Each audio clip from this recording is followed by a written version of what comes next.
오늘부터 저는 6월 한 달 동안 애통하는 자의 복이란 제목으로 하나님의 말씀을 전하려고 합니다. 창세기에 보면 세 사람의 애통이 나옵니다. 첫 번째는 믿음의 조상인 아브라함의 애통입니다. 창세기 23장에 보면 아브라함은 그동안 산전수전을 함께 하였던 아내 이 사라가 127세에 죽게 되었을 때에 그냥 슬퍼했다라고 말씀하는 것이 아니라 슬퍼하며 애통하였다고 했습니다. 두 번째로는 야곱의 애통이 나옵니다. 37장에 보면 야곱은 그 어떤 아들보다도 이 요셉을 사랑했었는데요, 어느 날 그 요셉에게 심부름을 시켰는데 얼마 후에 충격적인 비보를 듣게 되었습니다. 그토록 사랑하였던 그 요셉이 악한 짐승에게 찢겨 죽었다, 그래서 다시 볼 수 없다라는 소식이었습니다. 요셉의 형들은 그 증거로 이 피가 흥건하게 묻은 이 요셉의 채색 옷을 가지고 와서 아버지 앞에 내어 밀게 되었습니다. 그것을 본 이 아버지의 마음이 어떠하겠습니까? 아마 우리 성도님들 중에도 보면 이 자식을 먼저 앞세운 분들이 계세요. 그분들의 말이 있지 않습니까? 자식은 가슴에 묻는다고. 그 야곱이 바로 자식을 가슴에 묻고 이제 세월을 보내야 했는데 그는 자기의 옷을 찢었다라고 했습니다. 그리고 굵은 배로 허리를 동이고 며칠이었는지 모르겠지만 성경에서는 오래도록 요셉을 위하여서 애통하였더라고 기록하고 있습니다. 마지막 세 번째는 요셉의 애통입니다. 요셉은 창세기 50장에 보면 애굽의 총리가 될 때까지 정말 많은 고생을 했고 가족을 그리워했을 겁니다. 드디어 가족을 상봉하게 되었고 그토록 자기를 사랑해 주었던 아버지 야곱을 모시게 되었는데 그 아버지가 세상을 떠나시게 되었습니다. 물론 애굽 땅에도 좋은 매장지가 많았지만은 그 아버지의 유언대로 이 요셉이 가나안 땅까지 올라가서 이제 장례를 치르게 되어지는데, 가는 도중에 이 아닷 타작 마당에 이르게 되었을 때에 이 요셉이 얼마나 슬펐던지 그곳에서 무려 7일 동안이나 크게 울고 애통하였더라 라는 말씀이 나옵니다. 우리는 창세기에 나오는 이 세 사건을 통하여서 애통이라는 단어의 뜻이 무엇인지 어느 정도는 이 감을 잡을 수가 있지 않습니까? 한문으로는 슬플 애자에 아플 통자를 사용하는데요, 슬픔은 언제나 우리에게 혼자 오지 않는 것 같습니다. 슬픔이 올 때 누구를 동반해서 오느냐 하면 아픔을 대동을 해서 온다는 거예요. 그래서 국어사전에도 보면 이 애통이라는 단어를 슬프하고 가슴이 아파함, 이렇게 정의를 내리고 있습니다. 우리는 이 광야 같고 전쟁터 같은 이 세상을 살아가면서 늘 호호깔깔 웃으면서 성경에서 말씀하신 것처럼 항상 기뻐하면서 살기를 원합니다만은, 그러나 본의 아니게 얼마나 많은 슬픔들을 경험하게 되는지 모릅니다. 그런데 그 슬픔들 중에는 아주 조그마한 슬픔도 있어요. 그래서 우리에게 고통을 주는데 너무 미세해서 이게 아픈 건가 안 아픈 건가. 이번에 이 코로나 백신을 맞은 분들 중에도 보면은 어떤 분은 너무 아파서 힘든 분이 있는데 어떤 분들은 글쎄 이게 아팠나 안 아팠나 뭐 이런 분들이 계신다 그래요. 그런데 그것처럼 정말 조그마한 슬픔도 있습니다. 별로 아프지가 않아요. 그리고 또 금방 지나갑니다. 그래서 친구하고 밥 한 번 먹다 분명히 내가 슬펐는데 그 친구하고 밥 한 끼 먹다 보니까 금방 그 슬픔이 사라져버리는 이런 것도 있습니다만은, 조금 전에 야곱의 경우처럼 정말 자식을 앞세울 때처럼요, 가슴이 너무 아파서 도저히 견딜 수 없는 그런 큰 슬픔도 있다는 것입니다. 이런 큰 슬픔은요, 세월이 약이라고 하지만 그렇지 않습니다. 자식을 먼저 보낸 분들이 세월이 약이 되던가요? 아무리 세월이 지나도 그 슬픔이 줄어들지 않습니다. 세상에 좋은 약들이 얼마나 많이 있습니까? 좋은 진통제들이 정말 많이 있는데, 근데 그 슬픔은요, 어떤 약을 먹어도 그 통증이 사라지지가 않습니다. 이런 슬픔을 가리켜서 우리는 애통이라고 합니다. 따라서 고난이라는 단어가 우리들에게 별로 인기가 없지 않습니까? 헌신이라는 단어가 인기가 없습니다. 마찬가지로 애통이라는 단어도 인기가 없습니다.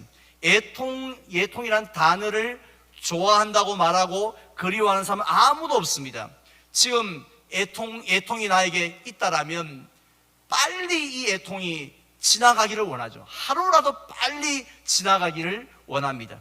그리고 또 두 번 다시는 이 애통이 내 근처도 오지 않기를 그렇게 간절히 소원을 합니다. 그런데 실제로 우리의 삶은 어떻습니까? 그렇게 원했건만, 그렇게 애통을 싫어했건만, 그렇게 큰 슬픔을 우리가 원하지 않았지만 지나온 우리의 삶들을 되돌아보면 우리 자리에 연세가 많으신 어른들이나 젊은 사람들이나 똑같습니다. 지나온 삶들을 돌아보면 가슴이 아파서 견딜 수 없었을 때들이 얼마나 많이 있었는지요. 예외가 없습니다. 누구 한번 붙들고 물어보십시오. 장모님은 그런 일 없었지요? 이렇게 물어보십시오. 누구에게나 다 있었습니다. 특별히 우리 자식들 때문에. 우리 자식들이 시냇가에 심긴 나무처럼 그냥 내버려둬도 무럭무럭 잘 자라주면 인생 얼마나 쉽겠습니까? 부모 노릇하기 얼마나 쉽겠습니까? 근데 그 자식들이 살아가는 그 모습을 볼 때에 정말 내가 아무리 사랑하는 자식이지만 도와줄래야 도와줄 수 없는, 심지어 돈이 있어도 도와줄 수 없는 그런 상황 속에 처하였을 때에 우리 부모로서 얼마나 많이 아픔의 시간들을 보냈습니까? 뿐만 아닙니다. 우리 가정의 여러 가지 문제들을 바라보면서요, 또 우리 교회 안에서 정말 기가 막힐 웅덩이에 빠진 성도님들의 소식을 주보를 통해서 갑자기 날라온 기도 제목들을 통해서 우리가 들을 때, 그래도 매 주일마다 그분들이 힘들어하는 모습을 우리가 지켜보면서 얼마나 우리가 마음이 많이 아팠습니까? 또 이 나라와 또 민족을 바라보면서, 특별히 이번 달이 호국의 달인데요, 이 나라와 민족의 현실들, 특별히 또 코로나19로 인해서 어려움 당하고 있는 이런 나라의 모습들을 바라보면서 얼마나 많이 슬퍼하였습니까?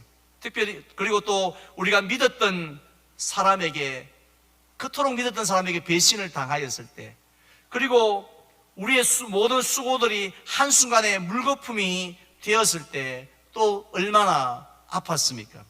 근데 이러한 슬픔과 이런 아픔, 그런 애통들이 누구에게 옵니까? 믿음이 없는 사람, 악한 사람들에게 오는 것이 아니라는 것이죠. 조금 전에 말씀드린 것처럼 누구나 예외가 없습니다. 심지어는 오늘 본문을 기록한 시편 기자에게도 그러한 애통의 시간들이 찾아온 것을 볼 수가 있습니다.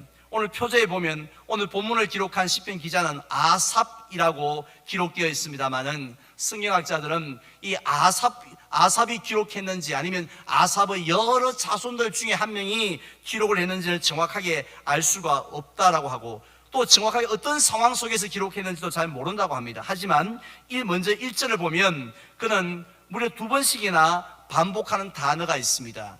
내 음성으로라는 단어입니다. 제가 볼까요? 1절입니다. 내가 내 음성으로 하나님께 부르짖으리니 내 음성으로 하나님께 부르짖으면 내게 귀를 기울이시로다 라고 했습니다. 여기서 내 음성으로라는 말의 뜻이 뭐냐면은 시편 기자가 하나님 앞에 기도할 때에 나지막한 소리로 조용조용하게 기도했던 것이 아니라 누구나 들을 수 있을 정도로 큰 소리로 부르짖으면서 기도하였다라는 의미를 가지고 있습니다. 구체적으로 지금 이 기자가 어떤 문제, 어떤 어려움 때문에 이렇게 큰 소리로 하나님 앞에 구하고 있는지는 알 수 없지만, 그런데 이렇게 그가 부르짖을 수 있었던 그 이유는 우리가 잘 알고 있습니다. 그것은 바로 하나님에 대한 믿음 때문이었습니다. 구체적으로 어떤 믿음입니까? 히브리서 11장 6절에 우리에게 이 시편 기자의 믿음을 잘 대변해 주고 있는데요. 우리 함께 봉독을 할까요? 믿음이 없이는 하나님을 기쁘시게 하지 못하나니 하나님께 나아가는 자는 반드시 그가 계신 것과 또한 그가 자기를 찾는 자들에게 상 주시는 이심을 믿어야 할지니라. 아멘. 바로 이 믿음이 시편 기자에게 있습니다. 볼까요? 1절 제일 마지막 부분에 보면 내 음성으로 하나님께 부르짖으면 내게 귀를 기울이시로다. 아멘. 이렇게 믿음을 갖고 이런 믿음을 가지고 있었던 거죠. 즉 하나님은 살아계신 분이십니다. 비록 나는 부족하고 내 기도도 참 어설픈 기도이지만, 그러나 그 사랑이 많으신 하나님 앞에 나아가서 주여라고 그렇게 기도하면 하나님이 귀를 기울여 주실 줄 믿습니다 하는 그런 믿음을 가졌기 때문에 큰 소리로 기도할 수 있었던 것이죠. 이게 얼마나 귀한 믿음입니까? 저는 이러한 믿음이 저와 여러분들의 믿음이 되시기를 주님의 이름으로 축원을 드립니다. 사실 사랑도요 아무나 하는 것이 아니다 하는 것처럼 기도도 아무나 하는 것이 아닙니다. 우리가 생각할 때 기도는 아직껏 내가 지금까지 신앙생활을 했는데 그 기도 하나 못하려고 이렇게 생각을 합니다. 어렵고 내가 지금은 기도 안 하지만 힘들고 어려운 일 당하면 내가 다 기도한다 이렇게 큰 소리 뻥뻥 치지만은, 그러나 이런 믿음이 없으면요 기도원에는 갈 수 있어도 기도는 못합니다. 심지어는 죽음이라는 문제 앞에 내가 섰다 할지라도 머릿속으로는 기도해야 되는데, 아니 평상시에도 늘 물어보면 기도해야 되는데 그 생각은 늘 하지만 실제로는 기도하지 않습니다. 기도하더라도요 주야라고 그렇게 부르짖어서 기도하는 사람들 보면 우리는 주님이 귀 먹었나? 와 이렇게 크게 기도하노? 이렇게 말하지만 사실은 그 기도도 아무나 할 수 있는 기도는 아닙니다. 오직 바로 하나님이 나의 기도를 들으신다, 귀를 기울이신다 하는 그런 믿음을 가져야만 기도할 수 있다는 것입니다. 그래서 2절 말씀에도 보십시오. 시편 기자는 나의 환난 날에 내가 주를 찾았으며 밤에는 내 손을 들고 거두지 아니하였나니 라고 했습니다. 그런 믿음이 있으니까 이 손을 거두지 않았대요. 마치 이스라엘 백성들이 광야에서 아말렉과 전쟁을 할 때에 모세가 손을 어떻게 합니까? 거두지 않습니다. 팔이 아픕니다. 내려올 수밖에 없지만 아론과 훌을 통해서 힘을 얻어서 내리지 않습니다. 왜냐하면 바로 이 전쟁이 하나님께 속한 것을 그가 경험했기 때문에 내리지 않았죠. 마찬가지로 시편 기자도 기도의 손을 높이 들고 내리지 않습니다. 자, 그리고 그뿐만이 아니었어요. 우리가 보통 어려운 일을 당하면은 어떻습니까? 주변에 다 그런 건 아닙니다만은 주변에 좀 더 친한 친분이 있는 사람들이 있잖아요. 그래서 그분들이 전화를 오기도 하고 문자가 와서 이렇게 이런 말 저런 말로 이렇게 위로를 하지 않습니까? 다 나를 사랑해서 위로해 주는데, 그런데 이 시편 기자도 주변 사람들이 찾아와서 이렇게 위로해 주는 그런 사람의 위로를 받기를 거절하였다라고 2절 하반절에서 말씀합니다. 왜 거절했느냐 하면은 사람의 위로는 마치 바닷물을 마시는 것과 같았기 때문이었습니다. 사실 그렇지 않습니까? 우리가 어렵고 힘든 일을 당하면 정말 나를 아끼고 살아주는 사람들이 연락이 옵니다. 그리고 나중에 뭐라고 하면서 이야기를 끝을 맺습니까? 나중에 밥 한번 먹자잉? 힘내라.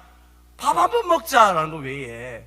그리고 또 실제로 밥 먹지도 않아요. 그냥 마지막 인사가 밥 한번 먹자 언제? 이렇게 하는 것으로 위로를 끝내버린다는 거죠. 힘내라.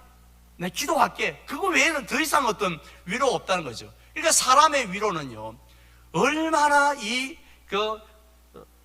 제한적인지 모릅니다. 사람이 주는 위로가 너무 고맙기는 하지만 실제로 우리에게 어느 정도 도움이 되나요? 죄송하지만 별로 큰 도움이 안 됩니다. 없는 것보다 낫겠지만 그 사람의 위로로 슬픔을 이겼다는 분 보셨습니까? 사람의 격려로 절망을 이겼다는 분들 보셨습니까? 사람의 위로가요, 정말 보잘것 없습니다. 슬픔을 당한 가정에 찾아와서 없었던 셈 치라고 그렇게 말하는 그 말이, 그 마음이야 이해하지만 그게 무슨 슬픔을 당한 부모에게 위로가 되겠습니까? 어떻게 이자부락하지만 어떻게 잊어버릴 수가 있습니까? 이게 사람의 한계라는 것입니다. 그렇기 때문에 시편 기자는, 저는 사람의 위로에 귀를 기울이지 않겠습니다. 저는 오직 하나님의 위로만 바랍니다. 하나님이 해결해 줘야 됩니다 하고 하나님 앞에 매어 달렸다라는 것입니다. 이처럼 사람을 바라보지 않고 하나님만 바라보면서, 그것도요 큰 소리로 부르짖어 기도하는 이 시편 기자의 상황이 어떻게 됐겠습니까? 우리가 상식적으로 생각할 때 당연히 그 골치 아팠던 문제가 그냥 한순간에 사라지고요, 우리가 기도하면 하나님은 역사하신다는 그 구호처럼 아멘 하고 떡 일어나니 모든 문제가 짜자잔 해결되어져 있고요, 그리고 또 그 불안과 근심의 먹구름들이 다 사라지고 환한 소망의 빛이 쫙 비춰지는 그런 역사들이 일어나야 정상이 아닙니까? 그런데요, 오늘 3절 말씀을 보시기 바랍니다. 제가 봉독합니다. 내가 하나님을 기억하고 불안하여 근심하니 내 심령이 상하였도다 라고 했습니다. 지금 시편 기자는 그렇게 기도했는데, 그렇게 하나님 앞에 믿음을 가지고 매어 달려서 하나님만 바라보았는데, 눈을 딱 떠보니까요 여전히 그 애통의 골짜기 한가운데 있더라는 것입니다. 모든 상황이 다 변한 줄 알고 아멘하고 눈을 떴는데 여전히 이 염려와 근심의 먹구름 가운데 있다는 것을 발견했다는 겁니다. 한마디로 기도해도 아무 소용이 없다는 것을 깨닫게 되어진 것입니다. 오죽했으면 그는 자신의 내 심령이 상하도다라고 했습니다. 마음의 상처가 된 거예요. 기도하다 시험된 겁니다. 기도하다가 마음에 상처가 생기게 된 것입니다. 기도하면 다 돼야 되는데 기도하지 않으니까 해도 아무런 일도 없었다는 겁니다. 심지어 4절에 보십시오. 그가 어떤 고통 가운데 있습니까? 주께서 내가 눈을 붙이지 못하게 하시니 내가 괴로워 말할 수 없나이다 라고 했습니다. 여기서 주께서 눈을 붙이지 못하게 하신다라는 그 원어를 정확하게 해석한다면, 주님께서 내 눈꺼풀을 손가락으로 꼭 집어가지고 붙잡고 계신다라는 의미입니다. 잠을 못 자도록. 고문 가운데 있죠. 사람을 괴롭히는 고문들이 참 많이 있는데, 그 고문 가운데 정말로 사람을 고통스럽게 하는 고문이 잠을 자지 못하게 하는 고문이라는 거예요. 뭐 때리거나 무슨 전기로 어떻게 하거나 물 고문하는 거, 그것도 고통스럽겠지만 실제로는 잠을 자지 못하게 하는 게 그렇게 괴롭대. 그런데 지금 시편 기자는 잠을 못 자는데 마치 상황을 표현하기를 하나님이 눈꺼풀을 잡고 땡기고 있어가지고 그래서 잠을 자지 못하는 것처럼 느낄 정도로 괴로웠다는 겁니다. 그래서 4절 하반절에 뭐라고 그럽니까? 그 괴로움을 말로 다 표현할 수 없는 정말 그런 괴로움 속에 있습니다. 자, 이런 시편 기자의 모습을 볼 때 우리 성도님들 솔직히 어떤 생각이 드십니까? 부럽다고 생각되신 분 한 분도 없었을 것입니다. 솔직히 말해서 너무 불쌍하지 않습니까?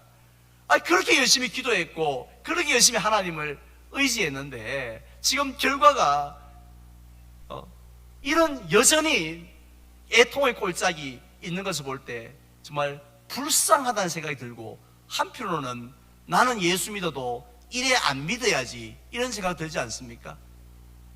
우리 자식들은 앞으로 예수 믿는데 이래 안 됐으면 좋겠다 이런 마음이 사실은 듭니다. 이런 시편 기자가 당했던 그런 일, 하나님 내게는 근처도 안 오게 해주십시오. 싫습니다. 이런 생각이 우리에게 들지 않습니까? 애통의 골짜기는요, 저주의 골짜기처럼, 하나님의 진노와 형벌의 골짜기, 근처도 가기 싫은 그런 골짜기처럼 여겨집니다. 그런데 마태복음 5장에 나오는 산상수훈에서 우리는 충격적인 사실을 깨닫게 되어집니다. 예수님께서는 팔복을 말씀하시는 가운데 첫 번째는 어떤 자가 복이 있다고 하셨습니까? 심령이 가난한 자가 복이 있다라고 하셨습니다. 그런데 두 번째로 어떤 자가 복이 있다고요? 애통하는 자가 복이 있다라고 말씀하셨습니다. 이 말씀하셨을 때 제자들은 뒤로 나자빠졌을 것 같습니다. 너무 놀라고 너무 말이 안 되는 말씀인 것 같았기 때문입니다. 어떻게 그 애통한 자가 복이 있느냐 하는 것입니다. 근데 예수님의 대답이 무엇입니까? 저희가 위로를 받을 것임이라고 했습니다. 여기서 위로는 누구의 위로인지 아시겠죠? 담임 목사의 위로가 아닙니다. 신방대원들의 위로가 아니라 위로부터 임하는 하나님의 위로인 줄 믿습니다. 하나님의 위로를 경험한다는 거죠. 우리의 모든 슬픔을 한순간에 날려버리고, 아무리 큰 애통이라 할지라도, 아무리 가슴 깊숙이 묻어두었던 한이라 할지라도 한 방에 녹아버리게 하고 사라지게 하는 그런 하나님의 놀라운 위로를 경험하고 체험할 수 있기 때문에 애통하는 자가 복이 있다고 하신 것입니다. 결국 예수님의 말씀은 뭡니까? 너희들은 애통을 저주라고 생각하지, 애통을 형벌이라고 생각하지, 애통받는 자를 하는 자를 불쌍한 자라고 생각하지. 그런데 그게 아니라 오히려 애통이라는 것은 하나님의 놀라운 위로와 긍휼을 경험하는 통로라는 겁니다. 애통의 골짜기는 하나님을 만나는, 경험하는 축복의 자리가 된다라는 말씀이죠. 물론 여기서 우리 예수님께서 말씀하신 그 애통은요, 우리가 생각하는 사전적인 애통과는 차이가 있습니다. 우리는 어렵고 힘든 문제를 만나면 어떻게 합니까? 그 문제 앞으로 나아갑니다. 오늘도 나아가고 내일도 나아갑니다. 그리고는 그 다음엔요, 그 문제 앞에 엎드립니다. 그 거대한 그 큰 문제 앞에 엎드려서 아파하고 슬퍼하고 아파합니다. 그렇게 한평생을 살아갑니다. 그런데 예수님께서 말씀하신 애통이라는 것은 문제 앞으로 나아가는 것이 아니라 그 상황 속에서 하나님 앞으로 나아가는 것입니다. 그리고 하나님 앞에 엎드려서 슬퍼하고 애통하는 것을 의미합니다. 차이점을 아시겠죠? 오늘날 우리들 교회에 오면 우리 성도님들을 다른 성도님들 만날 때 좀 채통을 지키려는 경향이 있습니다. 최대한 자신을 좀 이렇게 포장하려는 마음들이 있습니다. 그래서 심지어는 제가 우리 성도를 만나면 집사님 별일 없으시죠? 권사님 별일 없으시죠? 이렇게 말할 때에 예 별일 있습니다 라고 이렇게 말씀한 분은 지금까지 저는 한 분도 만나본 적이 없습니다. 저는 뻔히 아는데, 별일 있는 것 다 아는데 별일 없죠 물어보면 아, 예, 예, 예, 예. 아, 예, 예. 별일 없습니다. 똑같습니다. 아, 예, 예. 별일 없습니다. 다들 별일 없는 척 그렇게, 진짜 별일 없는 게 아니라 별일 있으세요. 근데 별일 없는 척 그렇게 대답을 하시고 넘어가시라 그래요. 그럼 더 이상 대화가 할 게 없잖아요. 아니, 별일 없다는데 목사가 뭐라고 합니까? 그래서 그냥 넘어가기를 원하세요. 하나님 앞에서도 그러하지 않으십니까? 우리가 사람 앞에도 그러하듯이 우리가 하나님 앞에 나아갔을 때도 별일 없는 것처럼 나옵니다. 그래서 아무리 힘들어도 아무렇지 않은 듯 멀쩡하게 그렇게 예배를 드리는 경향이 있습니다. 하나님 앞에 엎드렸어요. 우는 것을 참 별로 아름답지 못한 모습이라 생각을 합니다. 어느 장로님이 하나님 앞에 엎드려서 늘 우는 모습을 본다라면 아마 우리 교인들은 보고 또 운다, 또 울어 하고 우는 것을 그렇게 아름답게 보지를 않습니다. 그냥 할렐루야, 할렐루야, 아무 예, 별일 없습니다. 이걸 다 아름답게 생각을 하지요. 그러다 보니 하나님 앞에 울지 않습니다. 그런데 내가 가지고 있는 이 나를 짓누르고 있는 그 모든 슬픔들, 그 모든 아픔들을 포장하거나 부인하지 않고요, 하나님 앞에 쏟아놓는 것, 이것이 바로 애통입니다. 이렇게 쏟아놓을 때에 하나님은, 예수님은 그가 복이 있다라고 하셨던 이유는 하나님이 절대로 가만히 계시지 않기 때문입니다.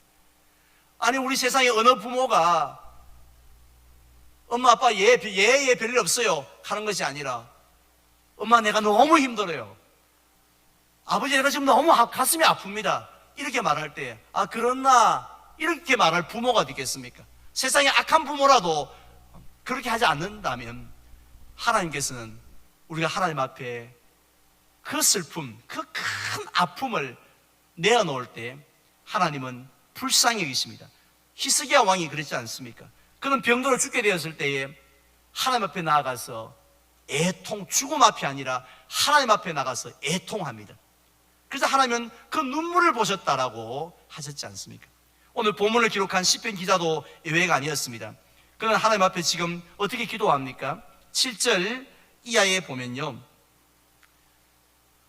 그럼 먼저 주께서 영원히 버리실까? 다시는 은혜를 베풀지 아니하실까? 그의 인자하심은 영원히 끝났는가? 그의 약속하심도 영구히 패하였는가? 하나님이 그가 베푸실 은혜를 잊으셨는가? 노하심으로 그가 베푸실 긍휼을 거치셨는가 하였나이다라는 말은 그렇게 기도했다는 거예요. 그냥 지금 시편 기자는 하나님 앞에 나와서 멀쩡하게 눈물 싹 닦고 거룩하신 하나님 아버지 존귀와 영광을 받으시옵소서 뭐 이렇게 아무 일도 없었는지 그렇게 기도했던 것이 아니었습니다. 어떻게 기도합니까? 결국 그가 했던 기도를 요약해 본다면, 하나님 이게 말이 됩니까? 하나님 정말 저 사랑하긴 하십니까? 아니 지금 내가 당한 슬픔을 한번 보세요. 내가 이렇게 아파하고 있는데 정말 하나님이 저를 버리신 거 아닙니까? 포기하신 거 아닙니까? 내가 너무 억울하기도 하고 허탈하기도 하고 견딜 수가 없습니다 하고 이렇게 자신의 마음을 조금도 감추지 아니하고 하나님 앞에 다 쏟아놓고 있는 것입니다. 바로 그런 애통하는 모습으로 나아갔을 때 하나님은 어떻게 역사하십니까? 그의 이런 모습을 보고 어디 믿음 없이 그런 소리요, 저를 사랑하십니까? 포기하신 거 아닙니까? 어디 믿음 없이는 모든 것이 합력하였을 줄 믿고 그냥 기도할 때 감사합니다 카드 가야 되지. 어디 소망, 어디 방정맞게 그런 소리 하냐고 이렇게 책망하신 분이 아니라는 겁니다. 오늘 10절 이하에 보면 하나님의 역사가 나옵니다. 그가 그렇게 큰 슬픔 가운데 울부짖었을 때에 10절에 보면 어떻게 말씀하십니까? 또 내가 말하기를 이는 나의 잘못이라. 그가 그런 마음으로 슬픔 가지고 하나님 앞에 나아갔을 때 하나님께서 그 심령 깊은 곳으로부터 한 가지 깨달음을 허락하십니다. 그것은 내가 잘못 기도했구나, 잘못 생각하고 있구나, 내가 지금 근심하고 불안해하고 있는데 이 모든 것이 다 잘못된 것이구나 하는 것을 하나님께서 깨닫게 해 주셨다라는 것입니다. 하나님은 가만히 계시지 않습니다. 그 흔들리는 마음을 하나님께서 잘못됐다는 것을 깨닫게 하시고 붙잡아 주십니다. 뿐만 아닙니다. 하나님께서는 11절 이하에 보면 옛적에 하나님이 행하셨던, 이스라엘에게 행하셨던 그런 과거의 일들을 기억나게 또 해주셨습니다. 특별히 19절 말씀에 보면, 19절 말씀 보면 제가 봉독합니다. 주의 길이 바다에 있었고 주의 고든 길이 큰 물에 있었으나 주의 발자취를 알 수 없었나이다 라고 했습니다. 결국 어떤 사실을, 어떤 사건을 깨닫게 하십니까? 홍해를 가르신 사건입니다. 그 슬픔 가운데 기억하지 못했던 홍해 사건을 하나님이 그림으로 보여주시면서, 맞아, 나의 기도를 들으신 하나님은 홍해를 가르시는 하나님이시지, 그런 하나님이시 하고 그가 하나님 앞에 나아갔을 때에 결국은 어떻게 되어집니까? 그의 그 큰 슬픔이 변하여 찬양이 되는 것을 볼 수 있습니다. 13절을 우리 마지막으로 함께 읽겠습니다. 13절입니다. 하나님이여 주의 도는 극히 거룩하시오니 하나님과 같이 위대하신 신이 누구오니까. 아멘. 슬픔은 어디론가 사라져 버리고요, 자기가 그토록 씨름했던 아픔도 사라져 버리고 하나님을 찬양하는 기쁨으로 회복되는 것을 볼 수 있습니다. 이것이 바로 애통의 능력이고 축복인 줄 믿습니다. 우리들은 이 애통 앞에 포기할 때 많습니다. 도저히 우리 힘으로 이길 수 없으니 우린 그냥 그대로 평생 안고 가슴에 묻고 살려고 합니다. 그러나 하나님께서는 애통의 자리로 나아가 보라는 것입니다. 사람 앞에 우는 것이 아니라 하나님 앞에 나와서 애통해 보라는 것입니다.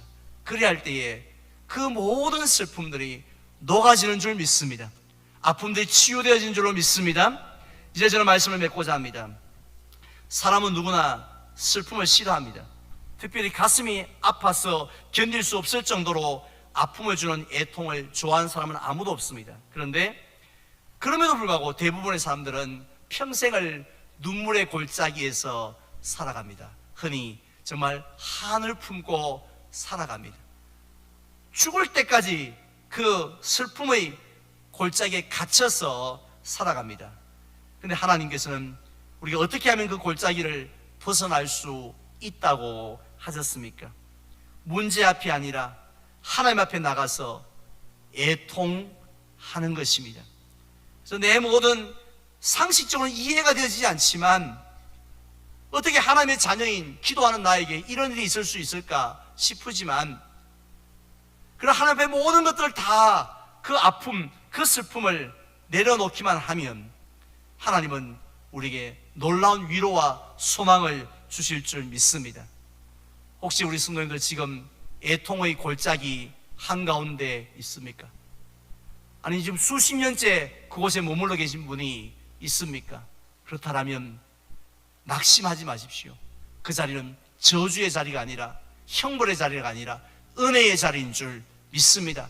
하나님을 만나는 자리, 회복의 자리인 줄 믿습니다. 그래서 하나님 앞에 애통함으로 날마다 여러분이 지금까지 해결하지 못했던 그 슬픔들, 그 아픔들이 치유되어지고 회복되어지는 역사가 일어나시기를 주님의 이름으로 축원을 드립니다.